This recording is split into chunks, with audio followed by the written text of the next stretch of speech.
Welcome to Refiner's Fire, this podcast for young Catholic professionals where we talk about how God is refining us, especially through our work. My name's Peter Blute. I'm the Executive Director of Young Catholic Professionals. We're so glad to have you with us on this episode. And I'm joined here today by a good friend and YCP member of many, many years now, Matt Pana. Many Moon. Yeah. Matt has got involved in the earliest days, helping us start our New Jersey chapter. But we're going to go back a little further than that and hear more about Matt's return to the faith, his work in ministry, his work as a speaker, and now in the corporate world. So Matt, it's so good to have you here on the show. Well, first of all, thank you for the hospitality. For the tour of the Lucid office spaces was so much fun. And then being in this really nice, intimate podcast studio with you and just catching up. I know we've known each other for years, and trying to get the New Jersey chapter started was a long journey, but we're here now, finally. But yeah, it took a while. I mean, we spoke as early as probably 2020 or 2021. My first conference was the YCP conference here in Irving in 2021. I'm like, I want to start a Jersey chapter. And I think we were on the phone for an hour just figuring out logistics and who to ask and where to meet it. And where to launch in Jersey, right? Exactly, just logistically, because it's a big state, right? So now we have 3 dioceses, technically 4 if you include the eparchy of Passaic. So we have 4 dioceses within the YCP North Jersey chapter, and we're going strong. So thanks for having me. Yeah. Oh, so glad to have you here at our YCP headquarters. And here also, we're in the Beatitude studio, which we get to share with them from time to time for our podcast, since they're here on our floor. But maybe you could start by just giving us a little bit of your background and, how did you end up here in this studio with us? Well, I finally made it at this point. So it was a blessing to just have this journey within my faith kind of coincide with my career journey. So started really active in the AAPI community in college, really active in that sense of community and culture. What's the AAPI? The Asian American Pacific Islander community. Okay. Back in undergrad, so really active in student unions and diversity and things like that. But also was really into music, so kind of pivoted between music and culture a lot in college, and finally landed on just business marketing as my undergrad. I loved that. I was considering getting my MBA. Then right before I pursued my MBA, I got a call from a friend to join his band, and I did music all throughout high school and college. I didn't really think I'd actually do it. It was always a dream. But I got picked up to be a fill-in drummer for one gig. That one gig turned into a summer, and that summer turned into 4 or 5 years of my life. So the first half of my 20s was just doing music, not planned at all, as the Holy Spirit kind of just pushed me into this journey. And I wasn't really into the faith at the time, very cultural Catholic. But by the grace of God, through just traveling on during my band days on the road, going to these other cities like Chicago, Dallas, San Francisco, San Jose, San Diego, LA, all these beautiful Catholic churches in these beautiful parts of the world. I'm like, oh wow, the Catholic Church is not just the one parish I have in a small suburban town in Jersey. It's bigger than that, and the universality within the country of North America, of the states. It was nice to kind of see that universality of these different orders and communities. And that's where I really fell in love with the faith, just ironically on the road with a secular band. Yeah, that's amazing. And you were a drummer. Yeah, do you still play? Yeah, I still play. I primarily do a lot more church music. I think I've kind of fell in this Catholic space for a while now with YCP and everything. So I've been playing for St. Helen in Westfield for a while. That's been my bread and butter in terms of having that music and faith experience in my own life. And I also help Array of Hope Ministries in the Northeast with all their praise and worship and their conferences and things like that. So it's been a blessing to still do music while doing the job as well, doing my office job. It's I haven't left that. God's kept it in my life. Yeah, that's awesome. So tell me a little bit more about this transition then, right? You're touring, you're in music. What then helped you? What kind of discernment? What was going on in your head when you were thinking about? Okay, I'm in music, but I think maybe I'm coming back alive in my faith here. I see. What happened next? Yeah, well, when you're doing music, you don't really think about anything but yourself in that. So when you're an artist, a lot of it's what you're making, what you're producing, what's inspiring you. But the faith journey for me is almost the opposite. It's very external, especially when I found my Catholic faith again. It's very community focused. It's very, outwardly focused. Yeah. So that dichotomy was something I had struggled with, but what helped me a lot as a drummer is, as a musician, when you're a drummer, you can't just kind of be a drummer and just play drums with like nobody but yourself. You have to be with people, right? So in that sense, as a drummer, spiritually, right, that kind of brings you into that sense of community. You have to play with a bassist and a guitarist and an ensemble of people to bring them together. And that's kind of like conducive to like the spiritual life. We all need a community, a church, even young adult, we talked about young adult ministry as well. We always need ministries and community within the church to bring us all together. Even here in like the Lucid spaces, you gave me the tour. There's like so many different Catholic organizations on this floor alone. I'm like, oh, we need each other. So like, I don't know, being a musician really helped me like bring together that ensemble of like spirituality and influences to kind of make my career to what it is now. So did a lot of corporate jobs, but I was wanting to serve. And I think the YCP mentality of bringing faith to the workplace really inspired me to kind of pivot my career in corporate to kind of be geared more toward the public sector and nonprofit. And now I've been doing that in New York for about 10 years now. Yeah, that's amazing. Mm-hmm. So you're in media now. Yeah. Mm-hmm. How did you first hear about YCP though? Yeah, so there's also, I don't think I told you this. So I was here back in 2017, like ages ago. My brother had his first kid, and I was visiting Dallas, helping babysit, him and his wife at the time. And obviously, you know, when they're all to bed, I was kind of the single uncle that's hanging out in Dallas. I'm like, oh, what's there to do in Dallas? So I kind of Googled young adults in Dallas. And I think you were doing a lot of events at St. Thomas Aquinas down in Dallas. East Dallas. Yeah, exactly. Yeah, and I'm a beautiful church, by the way. And I went down there. That's where I got married, actually. Oh, praise God. Yeah, cool. Yeah. And I think that's where I met you and Jen and a couple other people from community. And this is like 2017. This is before like we had all this beautiful technology and all that stuff. And I was just taken away by the organization of it all. Like I got there, I got the name tag, people knew who I was, I got situated with people. I think it was people within my industry too or something. I forgot what the event was, but I felt like it was so well polished. And it was more than just the typical like young adult Catholic community church organization event in like a basement with pizza. And you know, it was more than that. It was more elevated. It was very consistent. And even afterwards, I think Jen even followed up with me on Facebook and sent me some photos and connecting me with people in the local team here in Dallas. And I was like, wow, this is like a well-oiled machine. You don't find that in young adult ministry often. And I was this is 2017, and I was touched by that since then. And now, kind of flash forward to around 2021, 2022, I go to my first YCP conference, and I'm like, how do I bring this to Jersey? But there's no major city in New Jersey. You know, there's YCP Orlando and New Orleans and Denver. There's no YCP New Jersey. So to bring that was something I felt I had a seed planted from 2017 that got like that kind of blossomed, I think, at the conference in 2021. Mm-hmm. And now we have like a chapter of like, 3 years now, which is crazy. So praise God. That's amazing. Mm-hmm. Yeah, I remember. I guess it was almost 3 years ago. Yeah.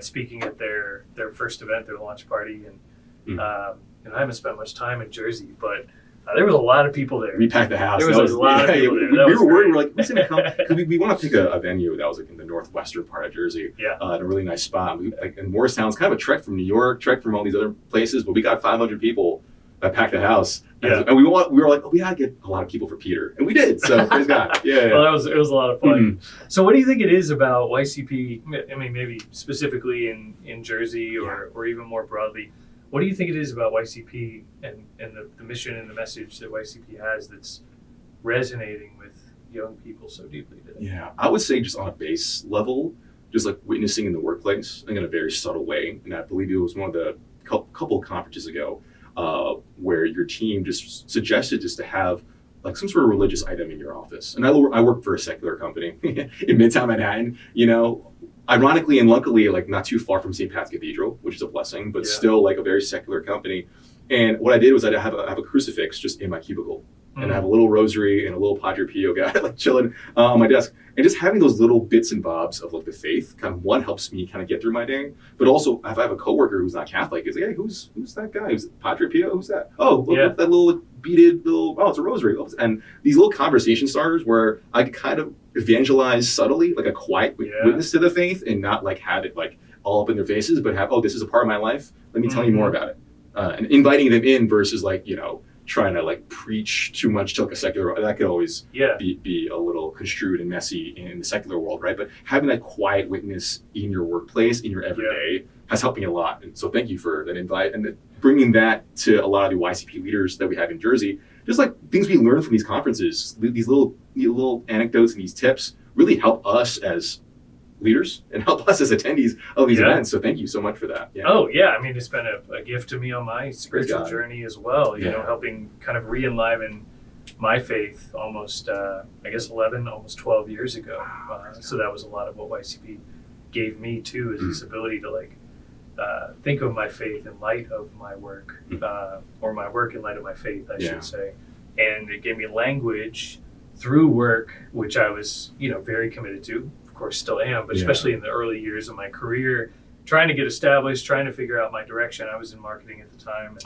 And, and just really that language of professionalism, seeking excellence, that was resonating so much. But that was all through the lens of our faith, right? Because if we're called to sainthood, or striving to be saints to get to heaven, then why shouldn't other aspects, all aspects of our life really, be seeking that level of excellence and flow from exactly. that? Yeah, I love that. Yeah. So yeah, it's been a gift to so many of us. But no, I love what you're saying, because I think it's that invitation, something on the desk, something on your phone screen, something on the back, of a card that's on your desk, that invites curiosity, right? And invites someone to say, hey, I don't know what that is. Even if it's just the logo, right? We got our YCP socks now with the logo on it. Yeah. And it's just the logo, to invite someone to be like, oh, it's you, what is looks that? like there's something on your socks. What is that? Oh, it's this organization I'm a part of. To try and give our members these little inroads, these little moments to talk about who they are, right? Because the world tells us that that everyone should be able to share exactly who they are, right?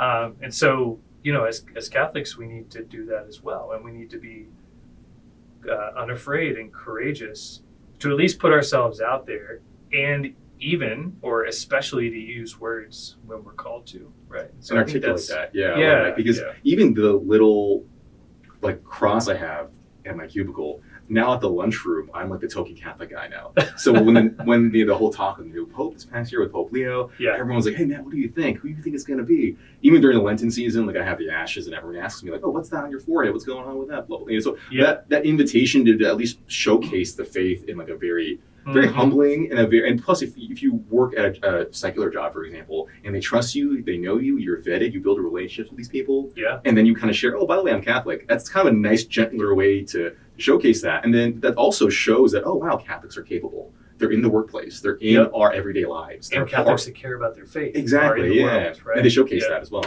So do you then find that you, do people ever come to you and they're like, hey, are you Catholic? Because I'm Catholic too. Or they see something on your desk and it causes them to speak or say something about it. Do you find it helps you kind of meet other Catholics in the corporate or secular world when you're I would say so. Yeah, especially in New York City, it's a very diverse city. So there's a lot of the cultural Catholics, for example. And since we're right close to St. Pat's Cathedral, especially during Ash Wednesday, for some reason, all Catholics, whether you're a lapsed Catholic, cultural Catholic, devout Catholic, everyone goes to Ash Wednesday. So you even see a lot of people in my office, just even I think a lot of non-Catholics will go with some of my culturally Catholic coworkers just to go to see what this Ash Wednesday thing's all about. So when I have the ashes at the office, they're kind of oh, what's that? What's that all mean and everything? And I have a lot of Jewish coworkers, and they kind of tie a lot of the Old Testament traditions to the Catholic faith. I have a lot of Muslim coworkers that revere, and I think their religion to some degree has a high reverence toward Mary, and we kind of bond over that, for example. So there's a lot of that as a Catholic where I could at least build a bridge, maybe have a great gateway for conversation as a Catholic, because I think the secular media has not done a good job doing that for us, unfortunately. So in those little moments with coworkers in the workplace that kind of showcase the faith, but also with your everyday work, being dependable, reliable, transparent, and oh, Matt, and he's Catholic. That sticks with people after a while when you build relationships in the workplace. Yeah, I love that. So Padre Pio's on your desk. Yeah, Padre Pio. What's the story there? I went to a shrine with my dad years ago for Padre Pio, and I was around at the time of my reversion, 2017, 2018.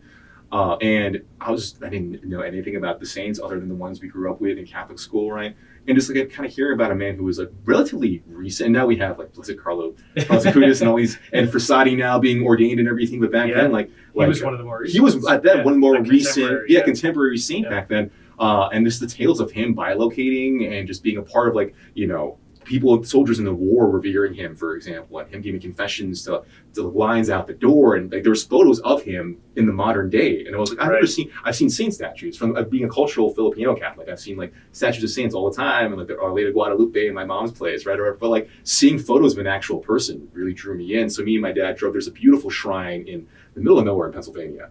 And I was like, I have to get something from Padre Pio. I just have something about him. And I still keep it by my desk right in front, right by my webcam. So every time I have a meeting, I just like kind of give him a little shout out or a nod, like, give me a solid. And I kind of go into it. And it's like those little pieces of Catholic, faith physically. And we're a very tangible faith. Having that is, because if I just like think about it, I may forget about it. But having these little pieces that I can just like touch and even hold on to while in a meeting, for example, like not a nervous fidget, but just that habit in my hand while I'm like, giving a presentation virtually. That helps. That goes a long way. Exactly. Yeah, like these are almost like little habits that we're developing over time. I think sometimes, with people think about integrating prayer into their workday, and it seems like this big thing that you have to do. Yeah. I'd love to hear your thoughts on this, but my experience has been that it's about forming these tiny little habits that you then start to string together. At least for me, that's really made it more accessible as I've worked to develop a spiritual life that is pretty deeply integrated in my work. And I don't think that's necessarily made more accessible because I happen to work in an apostolate, immediately adjacent to the church. Yeah. I think that anyone could do that, right? It's not without its struggles. But what you're talking about there is like that moment where you just like, you're not even saying it like a prayer to Padre Pio, right? But it's almost like an aspiration. It's a connection, though. Still. Yeah, but there's a moment, right? And there's a relationship there, and we believe that he is going to intercede for you, right? It may not be what the outcome that you but expect, I love the image of keeping it all connected too, because sometimes we feel like even in our professional careers that like sometimes if things will go our way, or maybe like milestones aren't met or KPIs aren't met, that we're like, oh, we're being sent off the course that we're meant to be on. But oftentimes we forget that like the Holy Spirit and God they're in that still. We have to but keep that connected. So I love that image of things being tethered in that kind of like that sequence almost. That helps you kind of at least remember like, oh, it's not up to me. Yeah. There's something else at play here. Yeah. It doesn't all have to be grand gestures, right? Yeah, I think exactly. That's one of the things that sometimes when people are starting to come to life more in their faith, and they're starting to see the work matters, and the things we talk about so often at YCP, it's a necessary step on our path to heaven, a necessary part of our path to heaven. But it's like these little moments, right? Like the Angelus said right before lunch, grace before meals, right? We've got this beautiful prayer to Saint Joseph, which I've been trying to do now every morning. So I get into the office pretty early before anyone gets in. I get in around like maybe 8-ish New York time. And I have like a little link. It's a calendar reminder at 8 a.m. for like 5 minutes. I have the link to the St. Joseph prayer. I just kind of say it really quick before I start. Am I perfect with it? Not always, but I have it there on my calendar just to have it when I first start my day. So I set the tone right. Yeah. And even being the DOE for Director of Evangelization for the chapter in Jersey, like the St. Joseph prayer is almost ingrained in my brain at this point. It's probably everyone from leadership and national as well. It's in my veins at this point. So like to pray it every day at the office was really helpful to at least like set my mood to be like ready to begin the day. Oh, that's awesome. Yeah, it really is kind of a recipe for success, right? Like a framework that it gives us. Yeah. So let's talk a little bit about discernment, right? Because that's something that comes up a lot in conversations at YCP. Is like, how do I know that I'm on this path, but God's calling me to this, right? I have this opportunity before me. Maybe it's a job. Maybe it's God's put a relationship, a potential future spouse in my path, right? Or God's calling me maybe to explore religious life more. But I've got these options in this path, and like, how do I think about that and pray about that, but also take action, right? Because God calls us to both trust, but also to step out in trust to take action. So maybe you could just talk a little bit about, these transitions, let's say, starting with professionally that you've had. What do you think was leading you, or what was going on in your head when you were thinking about that transition from, to get into the corporate media world that you're in now? Like, what advice might you be able to kind of offer? I think just the career pivots are inevitable, especially for like, I think millennial and Gen Z now. It's just like, you go to school for one thing, you may not have that job. Like you have to really take that in consideration now with technology and AI. Like you may have one track and you may have to really be ready for the pivots. Like I remember when I graduated undergrad and my master's about like 10 years ago, like it was kind of a guarantee, like, okay, this is my career path. You'll more or less get to that, destination. Nowadays, you never really know. Like, pivots are now inevitable. Before it was kind of like, oh, you have to pivot if your company went bankrupt or you have to move or something happened. But now it's like, oh no, pivots are inevitable in like any in any industry, not just like corporate or finance or marketing or anything. Yeah. So I would say one, be ready for the pivots because they're going to come regardless. Just accept it. Like it's going to happen. Something's going to happen. Yeah, but also like for me, like as someone who has roots in marketing and roots in music, just that ability to create, like in Genesis 2 where God created man, when you're an artist and a storyteller or any kind of like, creative profession, you want to make something out of nothing is something that's really beautiful and really like tangible for you because you get to see the end product of it. Yeah. And whether it was like being a marketing writer, working in like a small modicum of experience in graphic design, doing music, doing audio, doing voiceover, doing podcasting, like making something out of nothing is something that like was inherently built in me as a creative, and I wanted to continue doing that. And I think going from marketing to music and now doing kind of like corporate media, audiovisual production and events, like it's making something out of nothing. That's the kind of the underlying thing. So even though maybe you may pivot from different industries or companies, if you have the underlying like mission that you have, that purpose that you have in your career, that will take you a long way. And that'll kind of also be that like tethered sequence of events for you where you're not kind of hopping from like completely opposite spectrums of the industry or different jobs. Like you need that kind of sequence and that mission to kind of drive you forth. And mine was just like, I want to create, I want to make things, I want to kind of tell stories.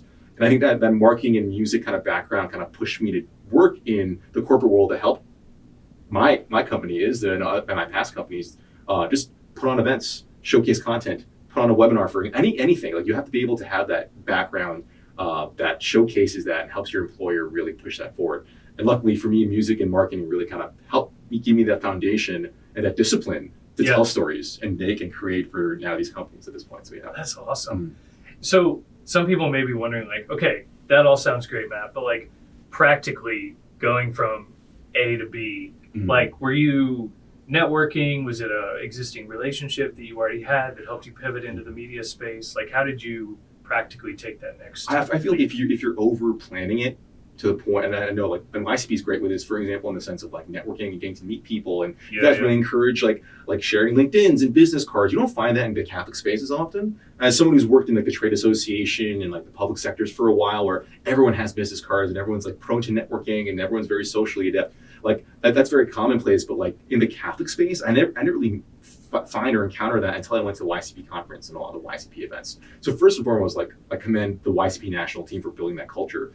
But a lot of it too, when you network and you kind of put yourself out there, you can't just seek and grasp, I think, spiritually or physically. You can't just go for it and want. There has to be a part of you that surrenders and lets go and kind of sees where God's leading you. And really for me, by the grace of God, I was able to find my current job just through my own parish. Like my former boss was a friend of mine from small group, by the grace of God. And we connected just through faith and music and life.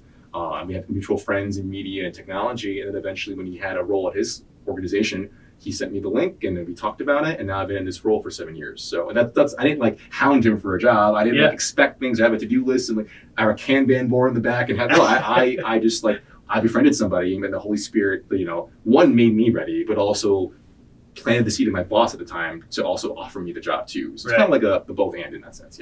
Yeah. So there's an openness on one hand. Yes. And also there's sort of a proactiveness of just exposing yourself in different situations, kind of putting yourself out there. Yeah. Right. And so, I think sometimes that, I hear sometimes from our members that it's like, well, I'm praying and I'm waiting and, I know God's going to tell me where to go and he will. Right. But I think sometimes we miss the little ways that he's already prodding us. Right. And he wants us to trust him more. And he wants us to take action, right? And oftentimes those decisions are tough because they aren't, you're being called to take action before you can actually see the destination. But even those little, we were always talking about little moments here and just like all that. So even if you're between jobs or waiting for jobs, and it depends on your role in your industry, obviously. But even for me in like marketing and media, when I was in between jobs maybe 10, 12 years ago, a lot of it was like, maybe I'll temp for like a marketing company for a little bit, and maybe I'll do some freelance writing, or I did a lot of like music in college radio, so I was like, maybe I'll just get into like voiceover work and like audio editing for a bit. And also my role and my pivoting has been grandiose for my own work experience. But like for any kind of industry or any kind of role, if you could find little tide overs, in your career, maybe 3 months at a place, or 2 months temping, or doing a part-time job here that could get you a full-time job in the role that you want. Yeah. Like to tide you over really helps you, as opposed to kind of waiting on your hands and kind of like expecting the Holy Spirit to give you a job, right?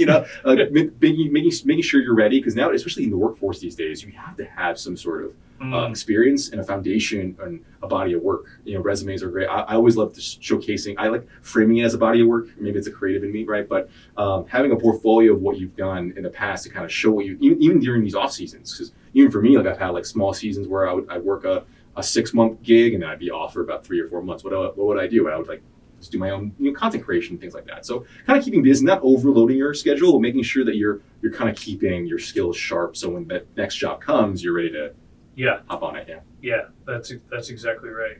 All right, Eat, Blog, Drum. I wrote that Tell us about years this, ago, man. Yeah, it was kind of a play on words. So obviously, the famous book years ago, Eat, Pray, Love.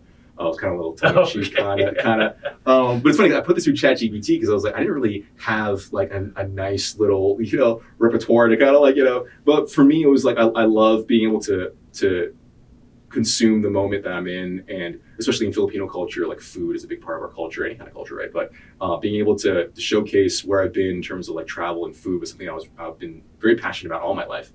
And then blog, I was a former marketing writer, and then that's kind of become, from my writing days to content creation to now hosting content for places like A Ray of Hope, for example. And then drum is something of like music is something that's always been a part of my life. So like music and creation and just kind of sharing moments with people has been something that's always permeated all my careers, whether they be through corporate or nonprofit or faith-based things with YCP. So that's been kind of like my kind of like out of my memoirs. I don't know. It's catchy. It's gonna be your book. It's gonna be on my tombstone probably. But yeah, no, it's something that's been kind of like ingrained in who I am, my brand, and I've kind of taken through just all aspects of my careers. Yeah.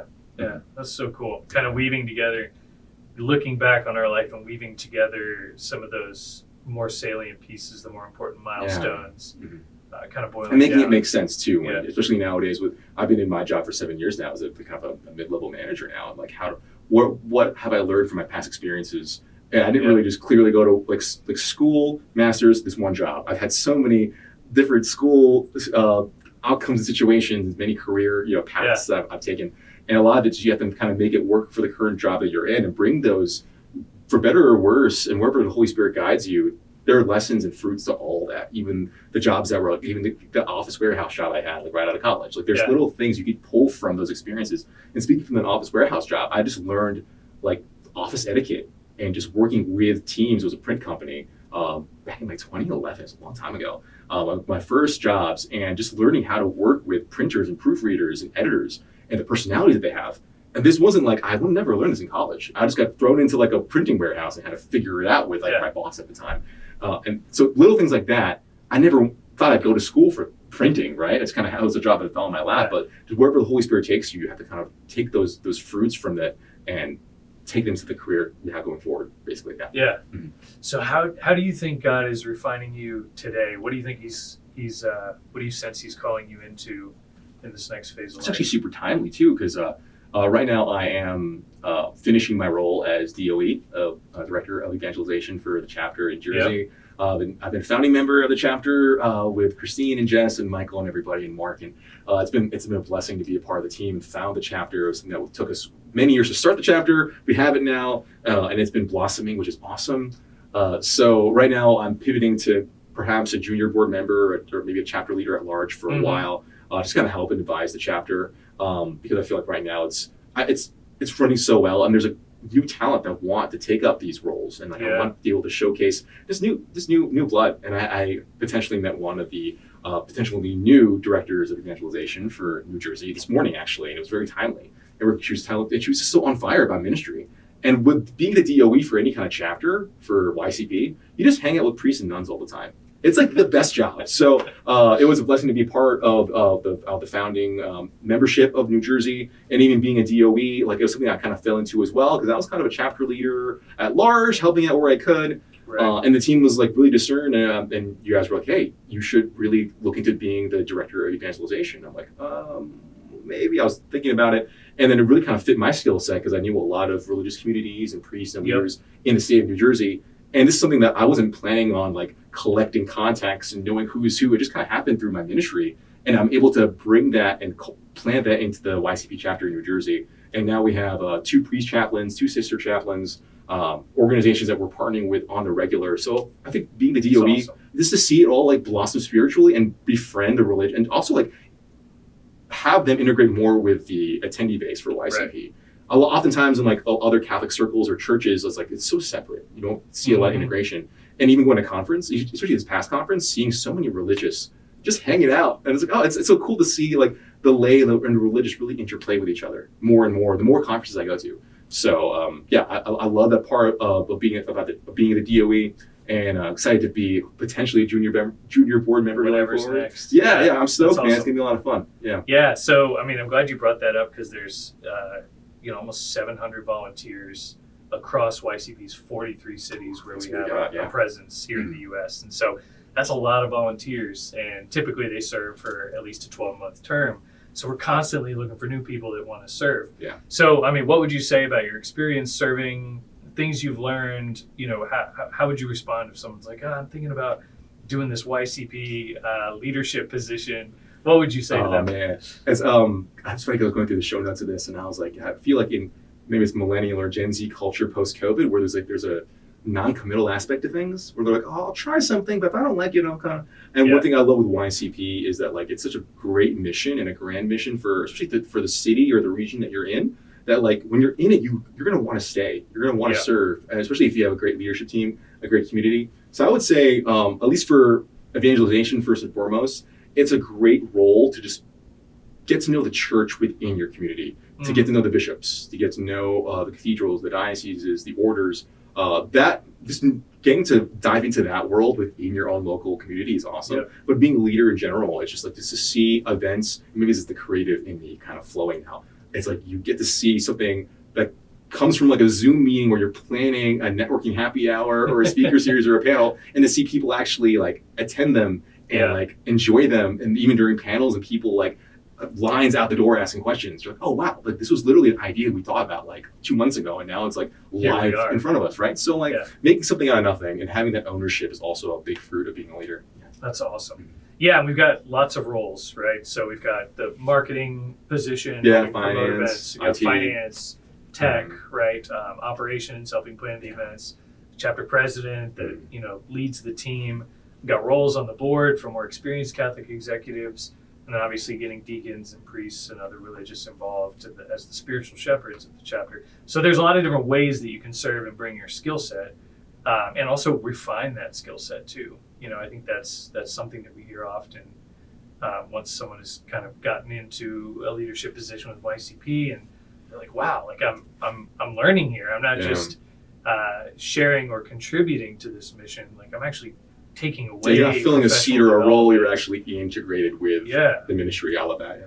And you have a lot of responsibility. Mm-hmm. I mean, you're owning a budget as a team, and you're deploying resources and putting time and money in all the right places to reach as many people as possible. And so it's service, but it's also kind of building your resume, building your skill sets. Yeah, I would say that too. It's nice to also at the end of the year too, we had our big 2-year anniversary party for YCP New Jersey, and overseeing the Hudson River. And when we first started, I remember us in a church basement planning out things, and how do we talk to this bishop and propose this budget to this board member, and we were kind of brainstorming a think tank in a church basement 3 years before. And now we're off the Hudson River, and we get to see a bunch of young adult Catholics in the state of New Jersey just enjoy themselves and get to know each other, and hang out with priests and religious and network. And it was wow, this was an idea 3 years ago, and now it's a big grandiose thing. But being any kind of member on the leadership team is a very fruitful endeavor. But we all need each other. So I love the fact that for example, outreach and evangelization, we work toe in toe oftentimes, finance and IT. So there's a lot of partnership. You gain a lot of that kind of career experience just being on leadership team. You can eventually pivot into your career in the secular life. Yeah. Yeah, I love that.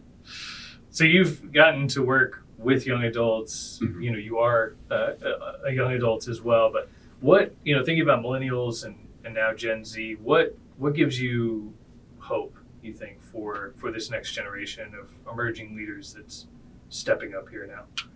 I think people just want authentic connection. They want what's real. Especially now, I'm actually on the AI task force for my job in New York.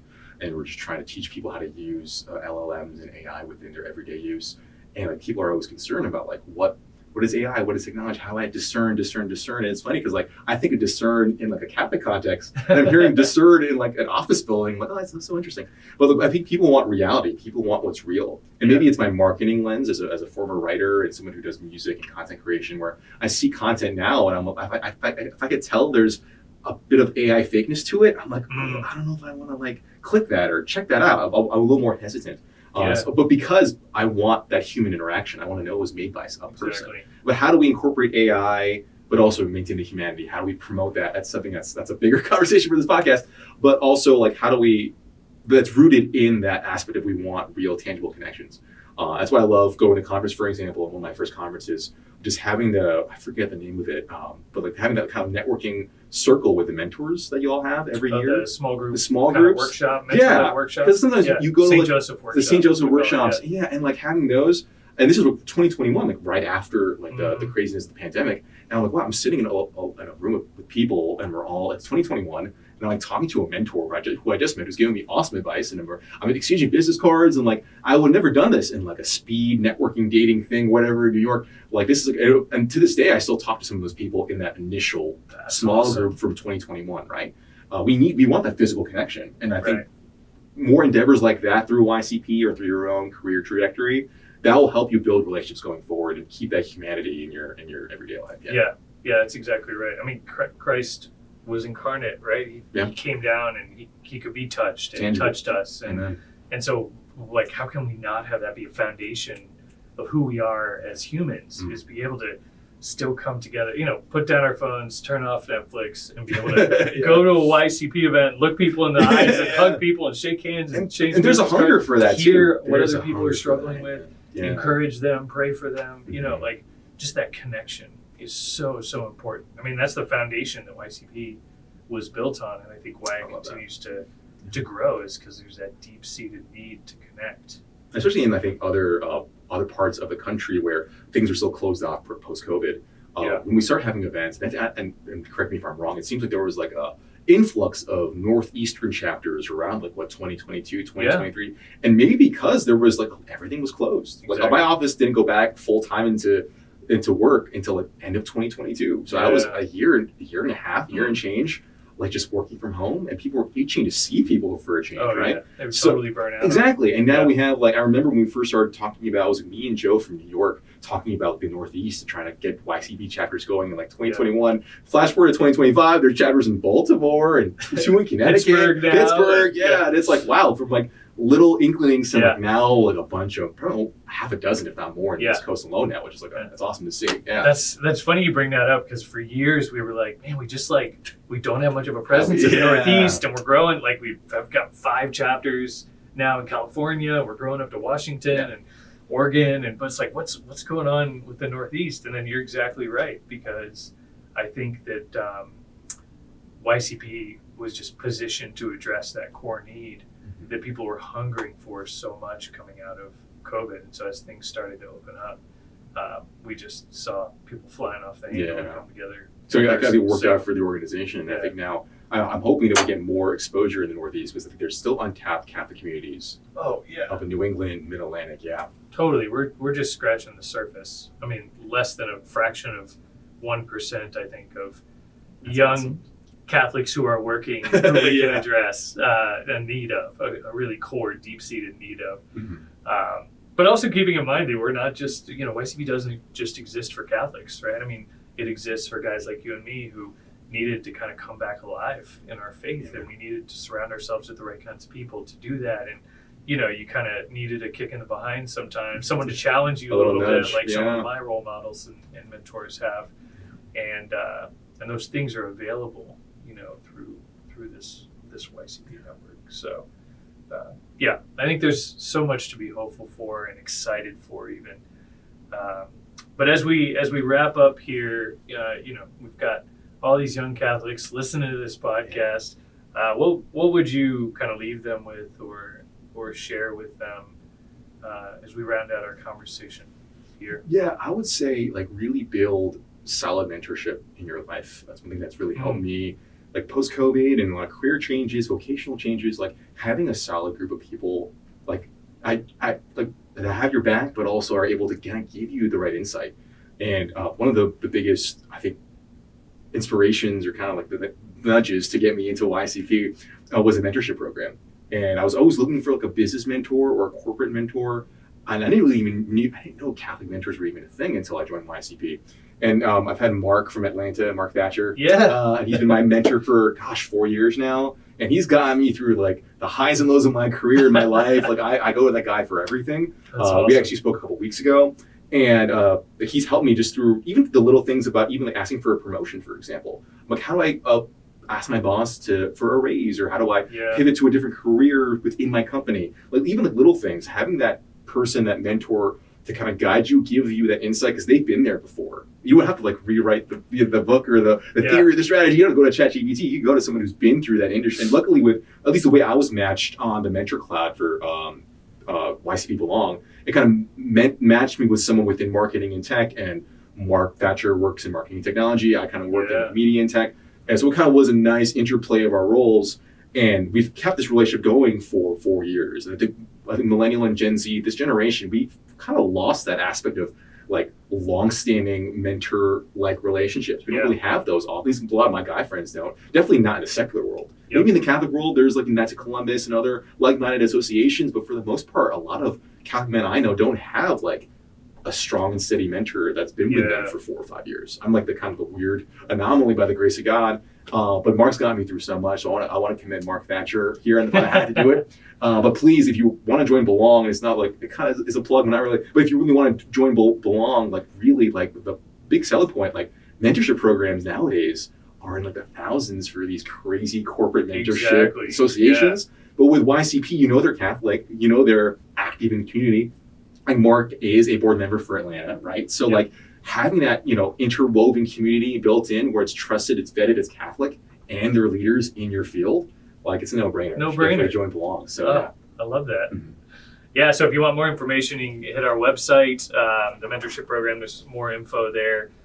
We're continuing to build what could arguably be the largest network of Catholic mentors across the country, so that we can help the next generation to be prepared as they're stepping into the next stage of their careers and, starting to manage people, make big decisions, and make sure they have the role models to do it alongside.